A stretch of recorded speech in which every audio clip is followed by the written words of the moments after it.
It's not something you hand out to anyone. Sometimes, oh, we're going into a new video. Sometimes they are only confirmed in dark and troubled times. Friendships can form instantly or grow slowly over time. An act of friendship does not have to be grand or dramatic. It can be a lot of little kindnesses added together. Friendships can take a lifetime to earn, yet be lost in a second. Nourish them. And I don't think it's just friendships. I feel like it's family members here. How can we mend the bridge?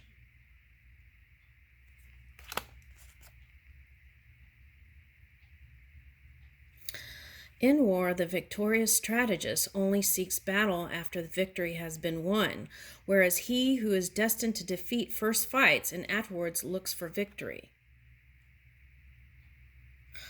You know what I'm getting with this? This was coming up, okay, since the Scorpio energy showed up here, what I was getting with that was like the spiral circle.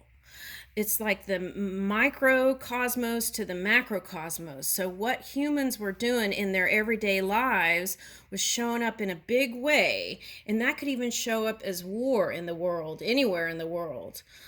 These little battles can turn into big battles. It's like it all goes into the melting pot, right? So that can cause weather patterns and stuff like that too. All right.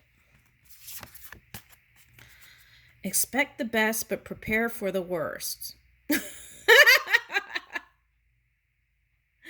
A positive outlook is great, but it is also important to prepare for problems that might occur along the way. Sometimes you find yourself caught up in a difficult situation. If it's not worth fighting, back out. If it is, prepare well. Come up with a game plan. List your opponent's possible actions of your opponent and plan your counter moves. When you've done that, you'll be bulletproof. Woo! I love that song, Bulletproof. I just got that. Okay.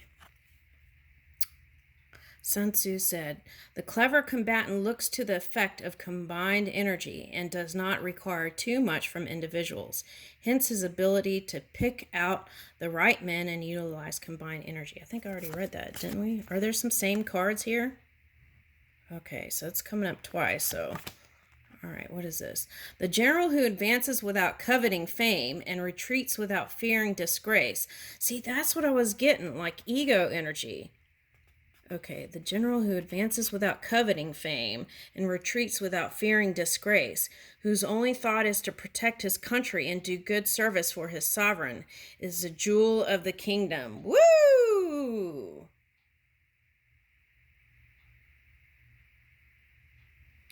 That's beautiful. Okay. You can't be friends with everyone. Friends do what they do because they are our friends and we love them.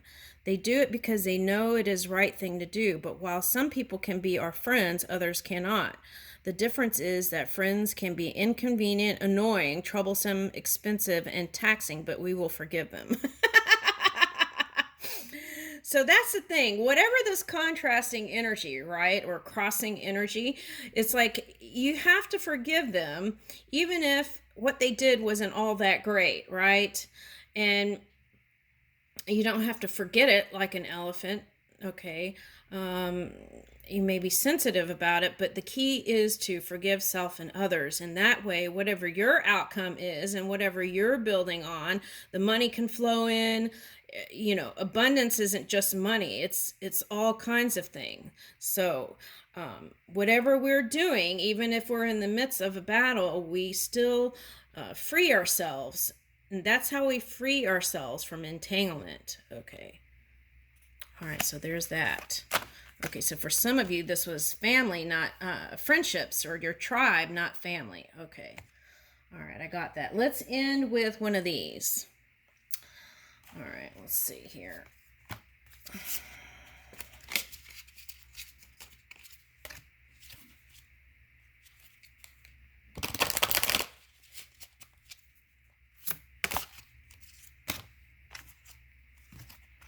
Shiva, woo! Let me read the card.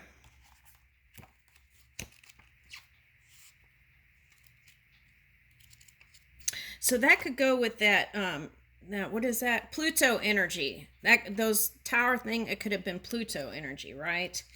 And that Pluto energy is like whatever the stuff is challenging, it helps you to rise. All right, so Shiva, what page is that?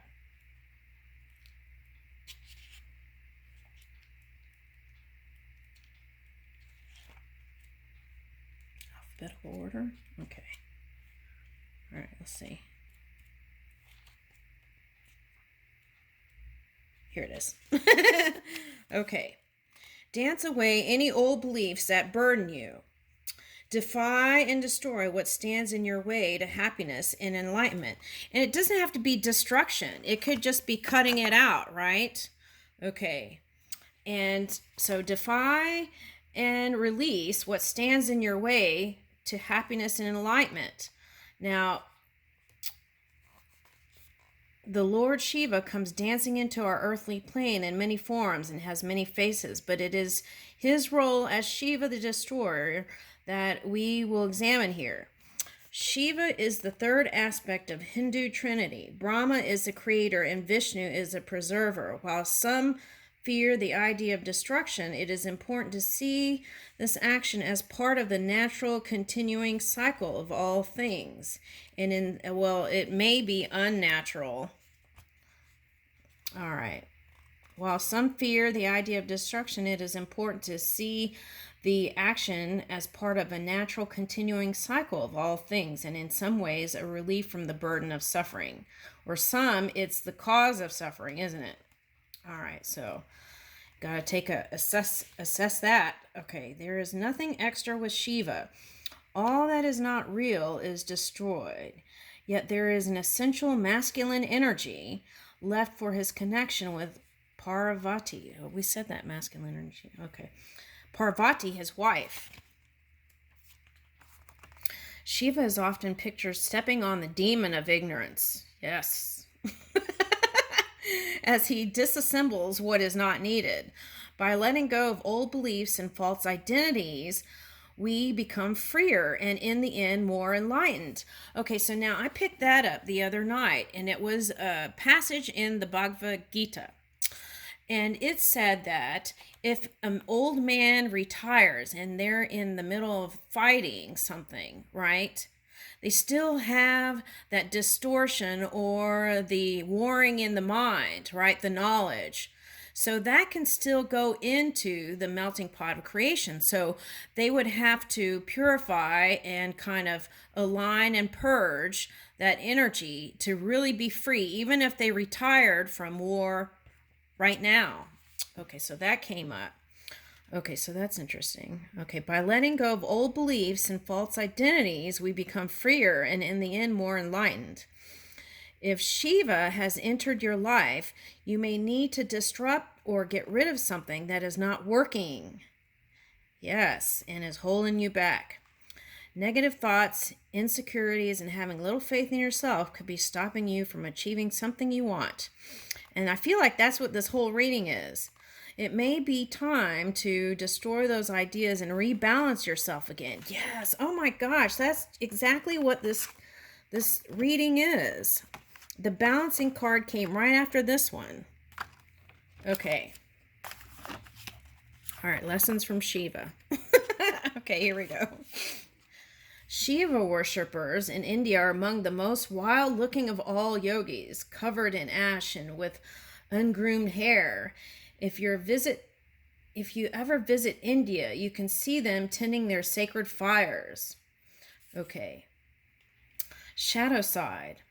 Most of us have been caught in a cycle of self-destruction at some time in our lives. Right, and that could be what's manifesting in the physical.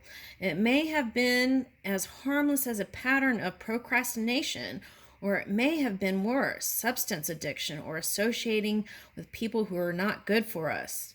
Sometimes we allow too much destruction of the health of our bodies or even our physical environment. Yeah, see, that's a thing here.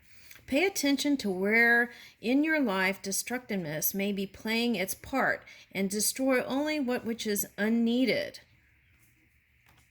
but love is needed. Shiva Lingam stone, crescent moon, fire. Okay, so those are the symbols. Invocation. While there are many wonderful traditional invocations to Shiva, you may wish to try the simple rite to burn away what you no longer need. If a relationship is ending, this is a particularly good way to reduce the pain. Oh, that came up in the reading too. Okay, good way to reduce the pain and allow space for a new one to rise from the ashes. Right, like the phoenix rising. You will need a sheet of paper, a pen, a black candle rubbed with sandalwood oil on it, matches, and a ceramic bowl. You don't have to do any of that. You can just talk to spirit. Write down on the paper what you no longer need in your life. In particular, write down fears, beliefs that do not serve you, or a habit you wish to break. Like the black candle, say, the Shiva within, I ask you to assist me with destroying what I no longer need. Guide me now. Okay, or you can just modify it to where you feel comfortable, right? Spirit, can really help me release this. You don't have to do anything destructive, or you could just say, Spirit, help me to release, blah, blah, blah, blah, blah. Guide me now. Move with me now. Right? Okay. Read out the list of things you no longer want in your life. While you do this, feel what these things have cost you in peace of mind, what it cost you in happiness, what it cost you even in a financial way, right? In financial terms, if it's relevant. You should not feel positive at this point if you're in this energy, right?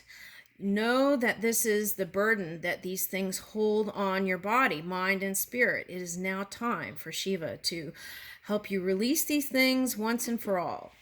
Mighty Shiva, I ask you to dance your way and help remove, right, what I know I no longer need. I release these things to you, knowing that you will make space for the new. Burn the paper with a candle. Once it's burning, place it in the bowl. Once it's turned to ashes, go to a garden or outdoor area where you can use loose soil. Smear a bit of ash over your heart and say, thank you, Shiva, Almighty. Almighty. My mark is my agreement. Okay, so you don't have to do any of all that. You could just ask if you feel uncomfortable with that, just a neutral energy, positive is fine. But what they're saying is if you've already been in the shadow, you're not going to be like Doris Day. Okay, so this is a method, or you can communicate with spirit the positive direction you would like to go in. You don't have to do any of this ritualistic stuff. So then you say, thank you, Shiva Almighty. Okay, I know I start afresh. I give these ashes in honor of your wisdom. And then pour the ashes upon the ground and cover them with soil. Okay, you don't have to do any of that ritual, but that is a process. Okay, and I leave you with that. Thank you.